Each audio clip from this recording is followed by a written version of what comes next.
Man, it's almost baffling how easy it is to fool people in today's society. Like, you don't even have to forge a fake document to prove a claim, because if people already want to believe something, all you gotta do is say it confidently enough for them to follow your lead. And I'm gonna sound like an old head when I say this, but it's partly because of these damn phones. These pocket-sized supercomputers give you access to every bit of information that ever was, and people will sit there and tell you to link a source whenever you make a claim or state a fact online, when they have the source in their hands.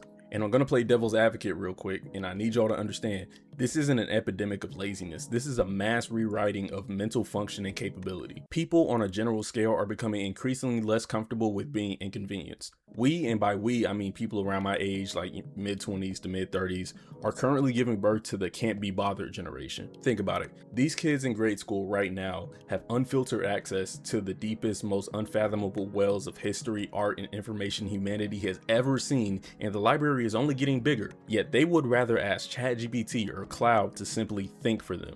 You still think I'm exaggerating? Look at what's happening on YouTube. Hundreds upon thousands of channels essentially run by generative AI models that are simply regurgitating the hard work and talent of people who already overcame the challenge of being inconvenienced by creativity. It's to the point where people aren't just letting AI voices narrate their videos or even generating a fake avatar so they don't have to be in their videos recording themselves, both of which I'm willing to give grace for. However, there are bottom of the barrel channels that don't even write the scripts for the slop content that they put out on a weekly or daily basis.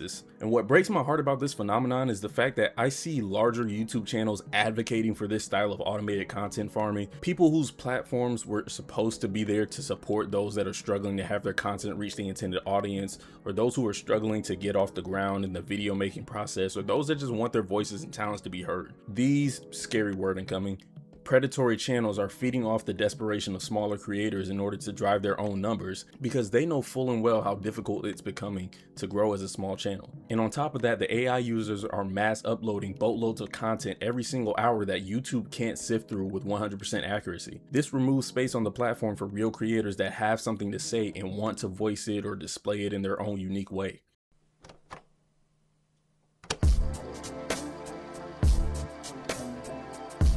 When you look at the widespread use of AI and how prevalent it's becoming in the daily lives of average people, it's easy to just chalk it up to laziness, but I think that's a little too surface level, because the way a student would use AI to consolidate articles for a research paper is fundamentally different from a business owner wanting to generate a flyer for their store. It's not about ability, it's about access. I think the rest of the world, but especially the US, has finally caught on to what the most valuable currency really is, and that is your time, as well as your attention, but they kind of go hand in hand anyways. Corporate America and larger media networks have been aware of this for decades at this point. If you can put yourself, your product, or your art in front of someone's eyes, and that thing makes them pause for even just 3 seconds, you win. Where AI comes into play is that now you have instant access to a tool that can not only gather the entire history of things that have already been successful in the attention market, but this thing can straight up generate a piece that represents that library of success without you even having to think about it. Unfortunately, the concept of taking a shortcut or cheating to get ahead isn't new, but the difference between now and maybe 10 to 15 years ago is that if you really wanted to copy someone's product, their plan, their path to success, you had to get creative and figure out how to put your own spin on something that had already been executed to the highest degree. And I hear a lot of people bringing up the fact that they aren't good at something as an excuse to use generative AI, which boggles my mind considering the two key components of the creative process are failure and repetition. And from here on out, I'm just going to keep referring to the YouTube side of creating, because trying to keep the net cast so wide to cover all art forms is just going to be a nightmare to work around, and I am not a professional writer. But a lot of what being creative on this platform entails is the rush you get from realizing just how high your ceiling really is, and reaching that ceiling takes serious commitment and thousands upon thousands of hours of dedicated work to the craft. However, if you were paying attention earlier, the most valuable currency is time, and with how fast-paced modern society has become, it's very easy to avert someone's attention with a moment or a new thing, but it's almost impossible to keep their attention as you try to evolve and grow from that original version of yourself that they discovered you at. And I think people already have this idea set in their minds subconsciously, so they ask themselves, what's the point of even putting in the effort to make something original and truly unique to me when people are either going to A, ignore it, B, half-heartedly engage with it, or C, forget that it exists in 2 days, which you can't blame anyone for thinking in this day and age.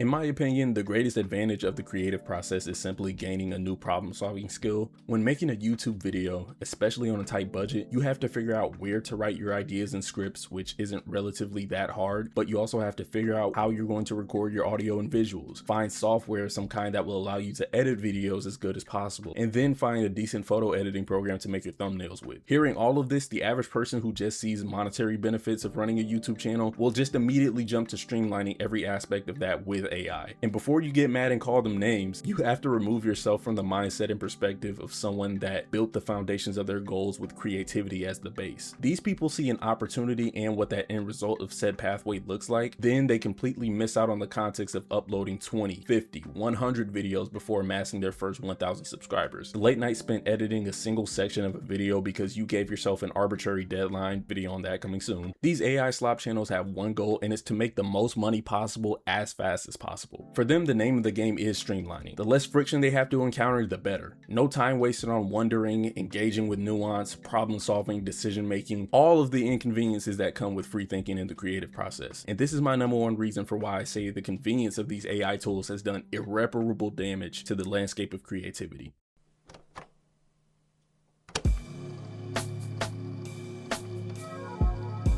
The oversaturation and overuse of AI takes away the ability to consistently exercise the parts of our brains that have gotten human civilization to this point in the first place. I want you to raise your hand if you've ever heard of the parietal lobe.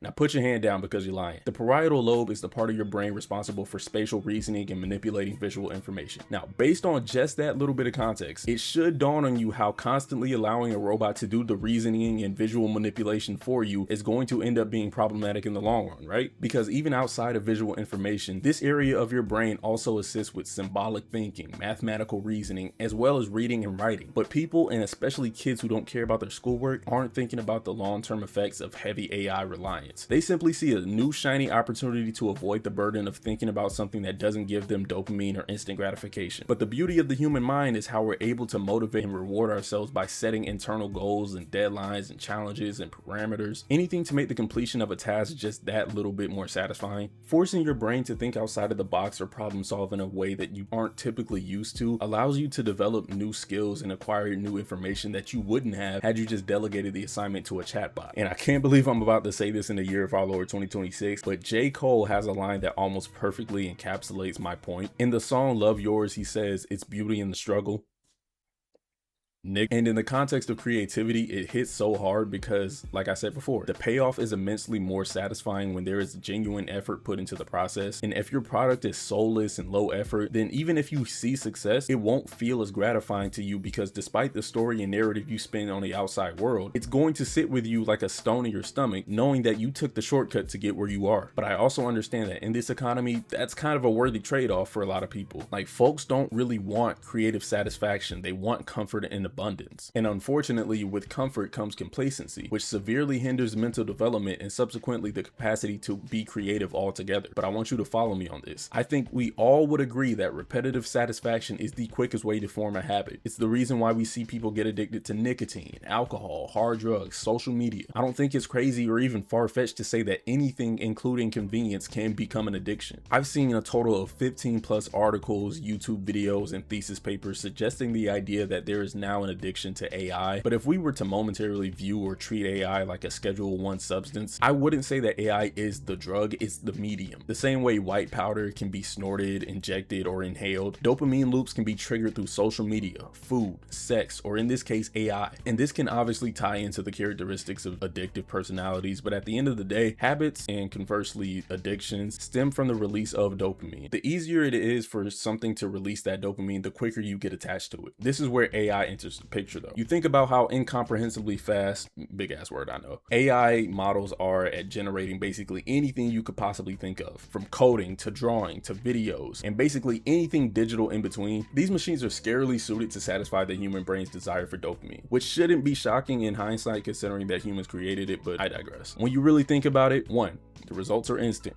2, the scope of what you can ask for is almost infinite. 3, there is little to no monetary barrier to entry. 4, these machines, if you request it, can and will speak to you like a human or try to be as close to human as possible and make you feel like it's your friend.